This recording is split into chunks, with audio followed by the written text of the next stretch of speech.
தமிழ்நாட்டு மக்களுக்கு இன்னைக்கு இந்த பொதுக்குழு வழியா ஒரு உத்தரவாதத்தை நாம கொடுக்க போறோம். நம்ம ஆட்சி, அதாவது உங்க ஆட்சி, உண்மையான மக்களாட்சி, தமிழக வெற்றி கழகம் தலைமையிலான அறுதி பெரும்பான்மை பெற்ற ஆட்சி, அதே சமயத்துல அதிகார பகிர்வுடன் கூடிய ஆட்சி.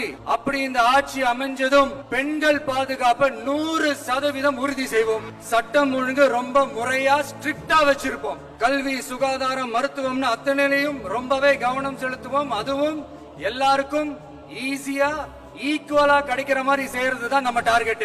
அரசு ஊழியர்கள், ஆசிரியர்கள், போக்குவரத்து தொழிலாளர்கள், மின்சார வாரிய ஊழியர்கள்னு தொழிலாளர்கள் பக்கமும் நாம கண்டிப்பா துணையா நிற்போம்.